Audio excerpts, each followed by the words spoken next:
Good afternoon students. Mac Vision Aviraj World School की online classes में आप सभी का स्वागत है। मेरा नाम है अनुज कुमार। मैं आपको सोशल स्टडीज़ पढ़ाता हूँ। हमारा अभी चैप्टर चल रहा है हिस्ट्री का, rise of nationalism in Europe. Europe के अंदर नेशनलिज्म, राष्ट्रीयता की भावना कैसे बन रही है। यूरोप मतलब पूरे यूरोप के अंदर, चाहे Italy, Germany, France, Greece, Persia Persia Portuguese, Austria, Poland, Holland, आपका इंग्लैंड, मतलब सब जगह जो यूरोप की कंट्रीज़ हैं ये वाली, इनमें कैसे कैसे भावना बनी इस चीज़ की हमें नेशनलिज्म होना चाहिए। क्योंकि एक्चुअली देखो उस वक्त क्या था, मोनार्की सिस्टम था। और अब क्या है, अब मोनार्की सिस्टम नहीं है, अब कॉमन पीपल्स के हाथ में पावर आ गई है।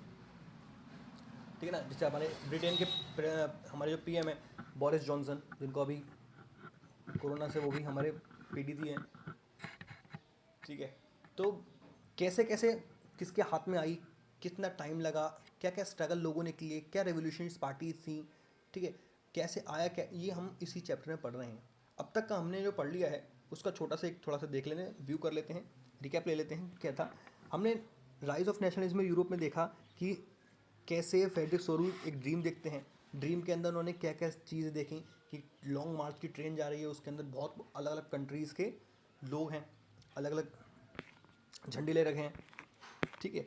फिर फ्रेंच रिवोल्यूशन को हमने आगे बढ़ देखा, फिर फ्रेंच रिवोल्यूशन कैसे स्टार्ट हुआ था।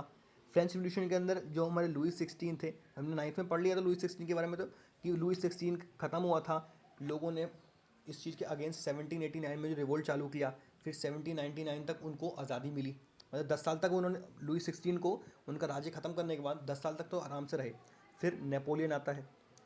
नेपोलियन लगभग 16 साल तक नेपोलियन ने अच्छे से राज किया। एक अपना नेपोलियन कोड बनाया, कुछ उसके आपके मेरिट्स थी, कुछ डिमेरिट्स थी, कुछ ड्रॉबैक्स थे उसके, हमने इसके बारे में पढ़ा। फिर जब 1815 में नेपोलियन को अरेस्ट कर लिया जाता है, बाकी 3 देश इसको पकड़ लेते हैं, तो क्या होता है, फिर ट्रीटी ऑफ वीना साइन होती है। हमने देखा ट्रीटी ऑफ वीना साइन हुआ, हमने गिसिसिपी मैजिनी के बारे में पढ़ा। एरिस्टोक्रेसी और न्यू मिडिल क्लास के जो एरिस्टोक्रेसी थी वो कैसे जाके, हमने इसके बारे में पढ़ा। लिबरलिज्म और नेशनलिज्म क्या होता है हमने ये बताया पढ़ा। एक कन्वर्सेशन चालू हुई थी 1815 टाइम पे, जब वही था ना, वही बता रहा हूँ, नेपोलियन के टाइम पर, कि नेपोलियन जब चला गया तो बाकी जो 3 देश आए, उन्होंने कैसे उनको उसको पकड़ा। 4 देश, सॉरी, रशिया, पर्शिया, ऑस्ट्रिया और नहीं, कैसे 3 ही देश हैं, कैसे लिया पकड़ा। वाटरलू की बैटल कैसे हुई थी उनकी, वाटरलू की बैटल ही थी, 3 लोगों ने पकड़ा था उनको। 3 ऑस्ट्रिया, पर्शिया और रशिया, इन तीनों ने मिलकर नेपोलियन को पकड़ा था। और एक वाटरलू नाम की बैटल थी, उसको उसी में उसने उसको अरेस्ट कर लिया था। और बाद में उन तीनों ने अपनी पावर यहाँ जमाई और उन तीनों ने मिलकर एक ट्रीटी साइन की, किसको क्या क्या मिलना चाहिए, क्या नहीं मिलना चाहिए।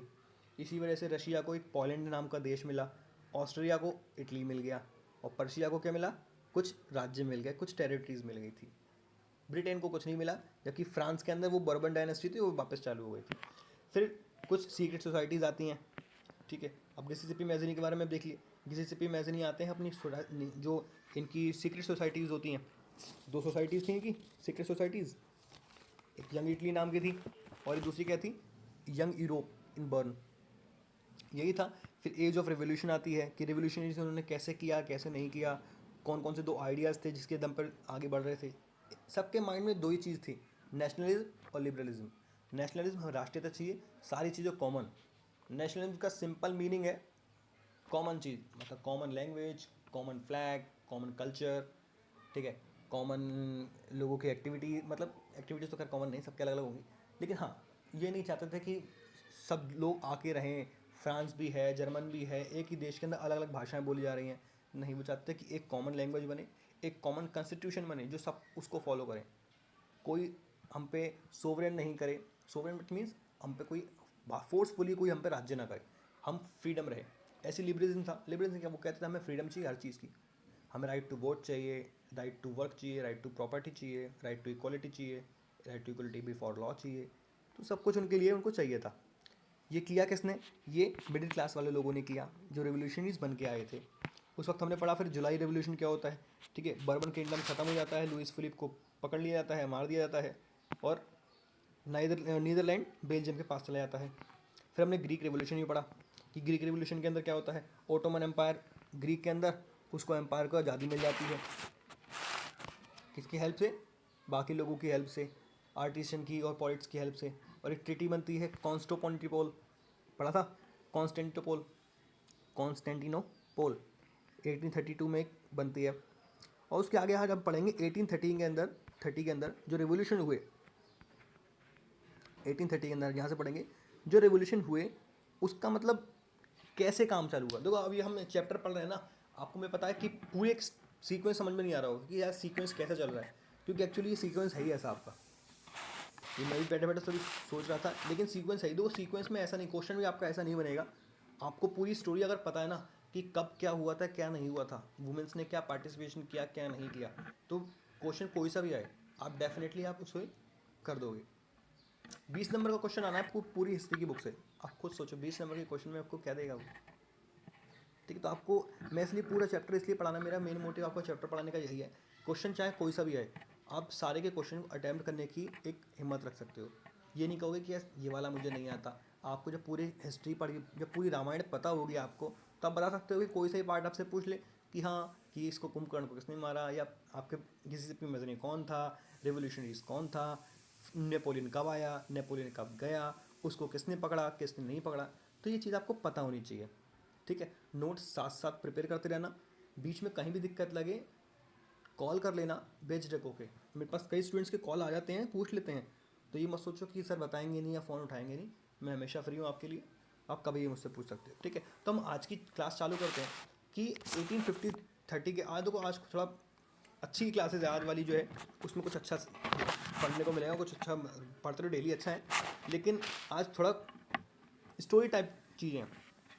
होता क्या है 1830 के अंदर, उस वक्त किसने कितना कितना पावर की, कितने कितने क्या लगाया जो बना, ये बाकी ऊपर की जो थ्योरी है आपको मैं अपनी नोट से पढ़ाऊंगा। लेकिन नोट से पहले मैं आपको समझा देता हूँ, आप वरना बोलोगे कि सर बुक्स में तो है नहीं, लेकिन सर बुक्स का ही है जो मैंने बुक्स से ही नोट्स बनाए हुए हैं। ठीक है, तो क्या होता है जब रिवोल्यूशन चालू होता है तो कुछ लोग जो उभर के आते हैं वो अपने अपने तरीका लगाते हैं, अपना अपना दिमाग लगाते हैं कि हम कैसे कैसे रिवोल्यूशन को कर सकते हैं। एक हमारे इसमें पर्सन उठ के आए जो था romantic imagination and national feeling. उन्होंने क्या किया, रोमांटिक फीलिंग, वो उन्होंने कहा कि हम लोगों के अंदर रोमांटिक फीलिंग्स और नेशनल फीलिंग, दो romantic feeling, I am not saying that type of romantic feeling. उन्होंने बोला कि हम कल्चरल एक्टिविटीज़ जगाएंगे लोगों के अंदर। रोमांटिक का मतलब ये नहीं होता कि आपका अंदर से एक्साइट हो गए हो, ठीक है, ये और कुछ नहीं, बस यही है कि लोगों के मन में एक उत्साह जागना चाहिए। ठीक है, किसी भी काम को लेकर चाम उठना चाहिए। जो कहते हैं ना, हर काम को करने के लिए एक जोश चाहिए, एक डिवोशन चाहिए। वो लगन जब तक नहीं आएगी ना तब तक हम नहीं कर पाएंगे। अगर आपने कोई चीज़ ठान रखी है मन में कि मुझे ये वाला IAS ऑफिसर बनना है, आपके अंदर उस चीज़ का क्या है, रोमांटिसिज्म है। आपको अंदर उस चीज़ का रोमांटिसिज्म है, उस वर्ड को हम बोलेंगे रोमांटिसिज्म है, कि आपके अंदर एक वो जोश है, आपको उस चीज़ के लिए लगे पड़े हो, आपको उसके अलावा कुछ दिखाई नहीं देता। तो उस यही चाहते थे वो। एक पर्सन उठ के आए थे, जॉन गॉटफ्रायड। जॉन गॉटफ्रायड क्या करते हैं, उनका कहना था कि अगर हम लोगों के अंदर नेशनल फीलिंग जगाएं, कैसे, रोमांटिसिज्म के थ्रू। अब रोमांटिसिज्म क्या है यहाँ पर, देखो रोमांटिसिज्म का आपको मतलब बताऊँ तो nationalism feeling emerge in the people to develop a particular form of a nationalist sentiments. लोगों के सेंटिमेंट्स के अंदर नेशनल फीलिंग कैसे जगाई जाए, देश की भावना है। अब जैसे, अब देखो, अब मैं आपको छोटा सा एग्जांपल दूँ। हम हरियाणा में रहते हैं, अब हरियाणा के अंदर अगर कोई भोजपुरी गाना चलेगा, हम कहेंगे, कहीं अगर कहीं जाते हैं शादी वगैरह में, भोजपुरी अगर गाना चलेगा ना तो हम बंद करवा देंगे भाई भोजपुरी मतलब। अगर हाँ, अगर हरियाणवी गाना चालू हो जाए तो उस सुबह सब नाचने लगते हैं। क्यों भाई, गाना तो भोजपुरी भी था, वो भी हमारे इंडिया का ही है, और ये गाना भी हरियाणवी का है, इससे। लेकिन देखो दोनों में फ़र्क क्या है, ये हमारे कल्चर से रिलेटेड है, हम इसके साथ रहे हैं, घुले हैं, मिले हैं। ठीक है, तो हमारे अंदर क्या है, उस चीज़ का एक एक्टिविटी हमारे अंदर खुद जगी हुई है, हम उससे इंस्पायर्ड हैं।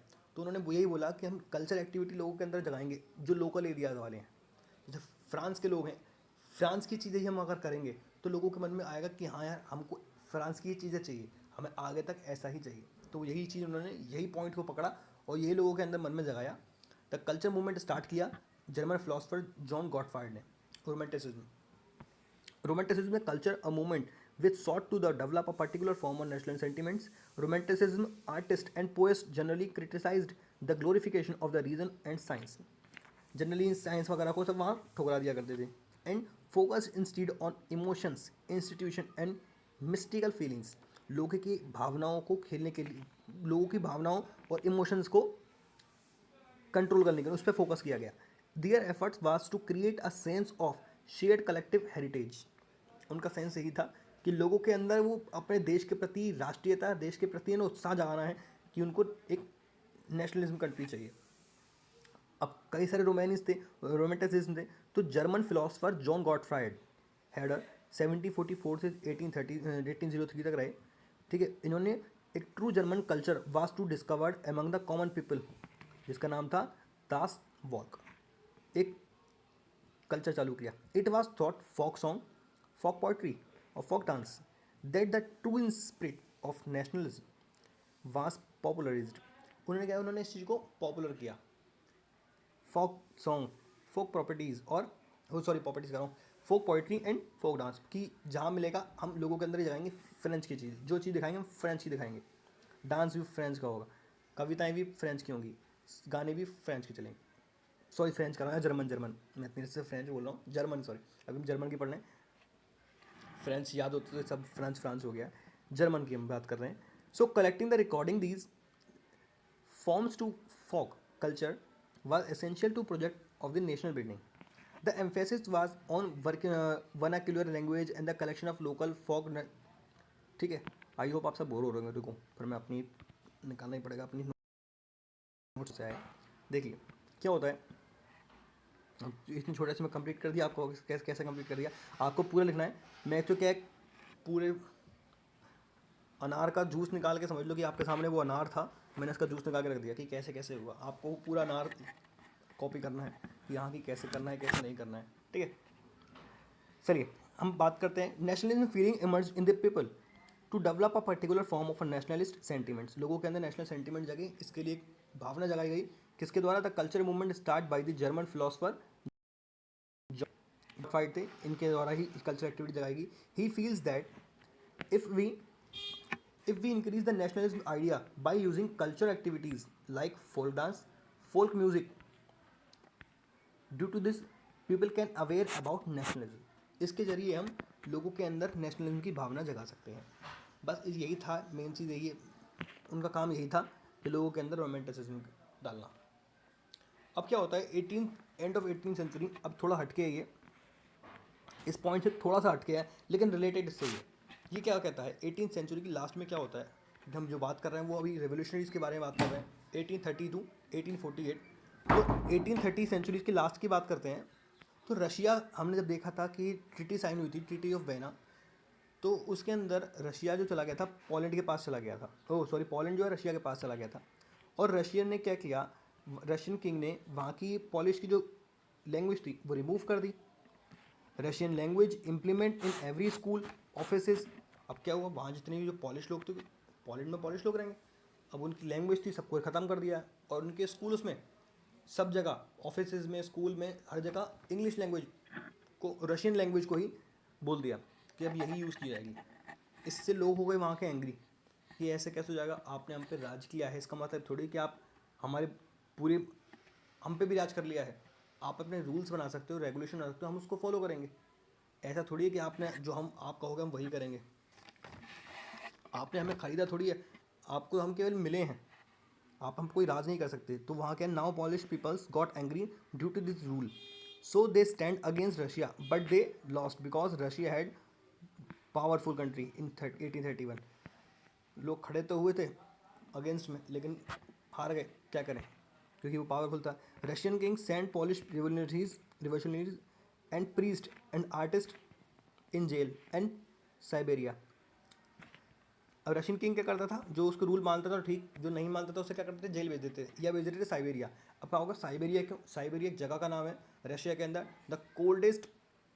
One of the coldest place in the earth, on the earth. -88 degree temperature रहता है यहाँ पर, -88 डिग्री टेम्परेचर साइबेरिया का. तो उसे वहाँ छोड़ देते थे. ठीक है, ये नेक्स्ट चालू होता है. नेक्स्ट हमारा point, hunger, hardship and popular revolts. अब आप कहोगे सर ये कहाँ से आ गया, मुझे टॉपिक खत्म ही नहीं हुआ. टॉपिक खत्म नहीं हुआ, लेकिन साहब जी आपकी किताब में ही ये दे रखा है. वो केवल छोटे छोटे रिवोल्ट्स बता रहे हैं कि किसने कहाँ पर कैसे किया. भूख, अभी बता रहा है hunger, hardship and popular revolts. भूख प्यास से जो नए एक रिवोल्ट बने, उसने तो यूज़ किया था रोमांटिसिज्म. अब यहाँ गई भूख प्यास, तो उन्होंने क्या, in 1830 European rose economic time due to population increase. अब क्या होता है 1830 के टाइम पर लोगों की जनसंख्या इतनी आबादी से बढ़ती है, बहुत तेज़ी से बढ़ जाती है। अब पता है आपको कि रोटी तो भैया किसान तो उतने ही हैं, आबादी बढ़ गई, किसान उतने ही हैं, तो खाना तो कम पड़ेगा ही पड़ेगा। इकोनॉमी डाउन हो गई हर जगह की, मतलब जो पूरे इसकी थी यूरोप की थी, इकोनॉमी डाउन हो गई। जो रूरल थे, रूरल पीपल मतलब गांव के लोग was going to shift in urban areas, मतलब गांव से उठ के अब सब कहाँ जाने लगे, अब जाने लगे सब अर्बन एरियाज की तरफ, सिटीज़ के अंदर। Because they have their have has industries and jobs, क्योंकि वहाँ पर भाई गांव से लोग सिटी में क्यों आते हैं, वहाँ पर अच्छी जॉब मिल जाएगी, अच्छी इंडस्ट्रीज़ मिल जाएंगी, तो यहाँ से उठ के आने लगे। But in 1848 economy got down badly, बहुत बुरी तरीके से ख़राब हो गई 1848 में। Everywhere food rights and murders start and Paris got food shortage, जगह जगह पर क्या होने लगे, फूड राइट्स होने लगे, फूड्स दंगे होने लगे। और कहाँ पर पेरिस के अंदर क्या हो गया, खाना कम पड़ गया, अब शॉर्टेज हो गई। After long unemployment and food shortage, unemployment मतलब बेरोज़गारी, बहुत लंबी बेरोज़गारी और food shortage, population in Paris was on the road, अब लोग आ गए सड़क पर, लोग रोड पर आ गए, ठीक है। Barricades were arrested and Louis Philippe was force to flee. अब देखिए लुइस फिलिप के पास मोनार्की दी हुई थी पहले से, हटा दिया था, ठीक है, लेकिन कुछ कुछ शासन तो उसके पास ही रहेंगे ना। अगर कोई चला जाता है, सपोज कोई रिटायर हो जाता है, तो उसके पास कुछ पावर रह जाती है, उस वक्त मोनार्की में था ऐसा। तो जब देखा कि कुछ नहीं हो रहा है इससे, तो मोनार्की को उसको पूरा का पूरा भगा दिया, लुइस फिलिप को हटा दिया, ठीक है। Was force to flee, Louis Philippe को हटा दिया, ठीक है। अब वो कहता है after that some changes happen by national assembly, अब कुछ टाइम बाद कुछ चेंजेस होते हैं। क्या चेंज हुआ, जो असेंबली बन रही है, असेंबली आती है, पहले उन्होंने बोला कि right to vote about 21 years, चाहे कोई भी हो, सबको राइट टू वोट दे दिया। राइट टू वर्क, सबको काम करने का अधिकार मिलेगा, चाहे कोई भी काम करे। तो 1814 के अंदर, 1845 के अंदर वीवर्स, वीवर्स कौन होते हैं, जो कपड़ा बुनते हैं, उन्हें बोलते हैं वीवर्स। अब वीवर्स की कहानी चालू होती है, हंगर मतलब यहाँ से भूख पैसे होता है कि वो इतने मेहनत करते कपड़ा बुनने वाले, उन पर कैसे शासन किया। Started revolt against contractor. अब क्या होता था ना, वहाँ देखो कपड़ा बुनने वाले काम करते थे कॉन्ट्रैक्टर का, और कॉन्ट्रैक्टर क्या करता था, उनका सामान लेता था और बाकी मार्केट में सप्लाई करता था। अब वो ये कि उनसे लेता था वो 2 रुपये में, और मार्केट में सप्लाई करता था 8 रुपये में, और उनको वापस कितने देते थे, 2 रुपये देता था। अब उसने क्या किया, अब उस 2 रुपये का भी कुछ कम कर दिया, उसने 2 रुपये का भी 1 रुपया कर दिया। लोग एंग्री हो गए कि एक तो गुजारा नहीं मिल रहा, क्योंकि उनको भी पता था इस चीज़ का कि हमसे 2 रुपये में लेता है और मार्केट में 8 रुपये का बेचता है, इसको तो बहुत प्रॉफिट है कॉन्ट्रैक्टर को, हमें तो कुछ भी नहीं है। तो इस चीज़ का उन्होंने रिवोल्ट चालू कर दिया, लोग खड़े हो गए कि हमें नहीं पसंद, हमें नहीं चाहिए, ठीक है। But on the 4 June 1845 weavers run away. अब क्या हुआ, जब रिवोल्ट चालू हुआ था तो 1845 के टाइम पर जो कपड़ा बुनने वाले थे, जो कॉन्ट्रैक्टर थे, वो भाग गए, और 11 वीवर्स वर शॉट, और 11 वीवर्स को मार दिया गया था। अब आप कहोगे सर इतनी सी स्टोरी आपने इतनी नहीं छोड़ दी, तो मैं आपको निचोड़ी हुई आपको पूरा बताया था क्या। देखिए 1814 टाइम पर फूड के राइट्स जब हुए, लुइस फिलिप को हटा दिया गया था। लुइस फिलिप यहाँ के, लुइस में उनकी बात नहीं कर रहा हूँ, ठीक है, लुइस 16 की बात नहीं कर रहा हूँ, लुइस फिलिप की बात कर रहा हूँ। हमें अभी पेरिस में हैं, हम फ्रांस के अंदर नहीं हैं, ठीक है। तो उसको हटा दिया गया, जो वहाँ पे उस वक्त शासन कर रहे थे कि तुमसे कुछ काम धंधा नहीं हो रहा, तुम हटो। नई सरकार आती है, वो बोलती है कि हम देखो मेल्स, जो एडल्ट मेल्स हैं 21 साल से ऊपर के, सबको हम देते हैं राइट टू वोट का अधिकार, guarantee to right to work, सबको राइट टू वर्क का अधिकार दिया। National workshop to provide employment were setup, नई एम्प्लॉयमेंट बनाते हैं, एक सरकार बनाई जाएगी जो लोगों को रोज़गार देगी। लेकिन अब क्या होता है, अब देखिए earlier in 1845 weavers in Silesia had led to revolt against contractor, वही चीज़ है, मैंने भी वही लिखा था, डायरेक्ट वहीं से जवानी चालू हो गया कि 45 के टाइम पर जो सिलेशिया के वर्कर्स हैं, जो वीवर्स हैं, उनको कॉन्ट्रैक्टर, सॉरी, हाँ, कॉन्ट्रैक्टर जो था उनके ऊपर उनका रिवोल्ट चालू हुआ, उनके अगेंस्ट खड़े हो गए, क्योंकि who supplied them raw material and they gave orders for finished textile but drastically, ठीक है, ड्रास्टिकली रिड्यूस देयर पेमेंट्स। लेकिन क्या हुआ, उन्होंने उसके पेमेंट कम करना चालू कर दिया। द जर्नलिस्ट हाँ कौन है जर्नलिस्ट, अच्छा, journalist Wilhelm Wolff describe the events in Silesian villages as follow. उन्होंने डिसाइड किया उस सिलेशियन विलेज के बारे में। यही कैसे, the in this village with 18,000 inhabitants cotton weaving is the most widespread occupation. 18,000 लोग कपड़ा बुनने का काम करते थे वहाँ पर। अब कॉन्ट्रैक्टर ने उनको सब कुछ छीन के भाग गया। देखो क्या होता है, the misery of the worker is extreme. ठीक है, the desperate need for job has been taken advantage of by contractor to reduce the price and the goods they order. Contractors जितने भी थे उन्होंने इनके प्राइस को काम करना चालू कर दिया। On 4th June 2 PM, a large crowd of weavers emerged from their homes and marched in Paris up to a mansion, ठीक है, of their contractor demanding high wages. अब सब लोग सड़क पे आ गए, रोड पर आ गए और डिमांड करने लगे हमको ये हाई वेजेस के डिमांड ख़त्म करो। अब हमको वेजेस चाहिए हाई, और अपने जो हमें लगाए ना टैक्स वैक्स ये हम पे ख़त्म करो, हमें हाई वेजेस चाहिए। They were treated with scorn and threats alternately. ठीक है, अब वो जगह जगह के पीटे मार्च भी कर रहे थे साथ में, और जगह जगह जहाँ पर ये कॉन्ट्रैक्ट रहते थे उसकी तरफ बढ़ भी रहे थे। Following this group, a group of them forced into the houses smashed and elegant window panes furnitures. ठीक है, another groups broke into the store houses and plundered it of supplies of cloth which they tore to shreds. अब क्या होता है वही कि जगह जगह लोगों के घर में अलग अलग ग्रुप बना लेते हैं सब, और जगह हर घर में घुसने चालू करते हैं और वहाँ तोड़ाफोड़ी चालू करते हैं। किसके घर में? कॉन्ट्रैक्टर्स के घर में। अब कॉन्ट्रैक्टर क्या होते हैं, वो अपनी फैमिली को लेकर भाग जाते हैं। The contractor fled with his family to a neighbouring village which however refused to shelter such a person. जिसको वो जानते थे आसपास के गाँव में, सब उसके घर भाग जाते हैं। ही रिटर्न 24 आवर, मतलब 24 आवर के बाद ही रिटर्न होते हैं, जब आर्मी का पूरा रिक्वेजिशन हो जाता है, मतलब पूरा वहाँ पर शासन हो जाता है। In the exchange that followed 11 weavers were shot. इसी चक्कर में 11 लोग मारे गए। बस यही होता है और कुछ नहीं है, यही कहानी थी इसकी पीछे की और कुछ नहीं है। ठीक है, आगे का कल पढ़ते हैं। 1848 का द रेवोल्यूशन ऑफ लिबरल्स। अब लिबरल्स का कैसे रेवोल्यूशन होता है, जर्मन आएगा इसके अंदर, जर्मनी के कैसे हालचाल थे, जर्मन कैसे बना, जर्मन अलग कैसे हुआ। ठीक है, उसके बारे में कल पढ़ेंगे। आज के लिए इतने छोड़ते हैं। तो आज का होमवर्क अपना मैं आपको सेंड कर दूँगा, तो आपको होमवर्क एक और मेरे भाई और बहनों प्लीज़ होमवर्क टाइम पर करो, मुझे सेंड भी करते रहो करो। कुछ ही लोगों के मेरे पास होमवर्क ही आ रहे हैं। ठीक है, सोनिया, प्रियंका, ठीक है, और एक मंजीत, यही मेरे पास भेज दिया करते हैं, और 10th क्लास से और मेरे पास कोई ज़्यादा आ भी नहीं रहे हैं। प्लीज़ अपना जितना फोकस करोगे आपका उतना ही आपका प्रॉफिट है। मेरा प्रॉफिट नहीं है, आप अगर नोट्स बना भी लोगे तो आपका प्रॉफिट है, मेरा प्रॉफिट नहीं है। ठीक है, चलिए आज के लिए तक इतना रखते हैं। Okay, thank you students, bye, have a nice day.